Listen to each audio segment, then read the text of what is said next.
നമ്മുടെ കർത്താവായ യേശു മിശിഹായുടെ നാമത്തിൽ സർവദാ സർവത്തിനും വേണ്ടി പിതാവായ ദൈവത്തെ സ്തുതിക്കുവേൻ. മിശിഹായിലുള്ള സ്നേഹത്താൽ പരസ്പരം കീഴ്പ്പെടുകയും ചെയ്യുവേൻ.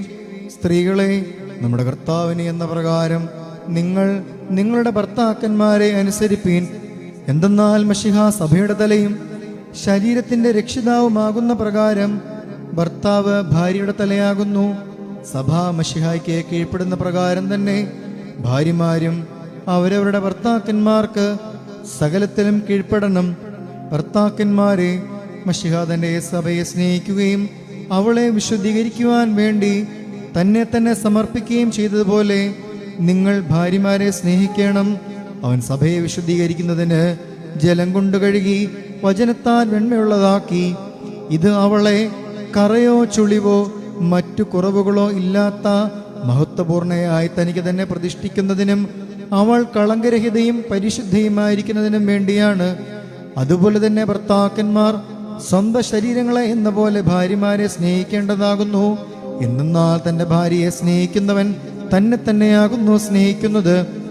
ആരും ഒരിക്കലും സ്വന്തം ശരീരത്തെ ദ്വേഷിക്കുന്നില്ലല്ലോ.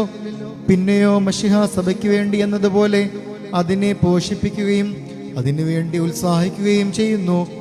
നാം അവിടുത്തെ ശരീരത്തിന്റെ അവയവങ്ങളാണ്. ഇക്കാരണത്താൽ പുരുഷൻ തന്റെ പിതാവിനെയും മാതാവിനെയും വിട്ട് തന്റെ ഭാര്യയോട് ചേരും. അവരിരുവരും ഏക ശരീരമായി തീരുകയും ചെയ്യും. ഇത് ഒരു വലിയ രഹസ്യമാണ്. ഞാൻ മിശിഹായെക്കുറിച്ചും അവിടുത്തെ സഭയെക്കുറിച്ചുമാകുന്നു പറയുന്നത്. അപ്രകാരം തന്നെ നിങ്ങൾ ഓരോരുത്തരും തന്നെ എന്ന പോലെ തൻ്റെ ഭാര്യയെ സ്നേഹിക്കണം. ഭാര്യയാകട്ടെ സ്വഭർത്താവിനെ ആദരിക്കുകയും വേണം. മക്കളെ, നിങ്ങൾ കർത്താവിനെ ഓർത്ത് മാതാപിതാക്കന്മാരെ അനുസരിപ്പീൻ. എന്തെന്നാൽ അത് നീതിയാകുന്നു. നിനക്ക് നന്മ വരുവാനും നീ ഭൂമിയിൽ ദീർഘായുസിരിപ്പാനുമായിട്ട് നിന്റെ പിതാവിനെയും മാതാവിനെയും ബഹുമാനിക്കുക എന്നുള്ളത് വാഗ്ദാനത്തോടുകൂടിയ പ്രഥമ കൽപ്പനയാകുന്നു. ആമീൻ. ആഹായ് ബാറക്കും.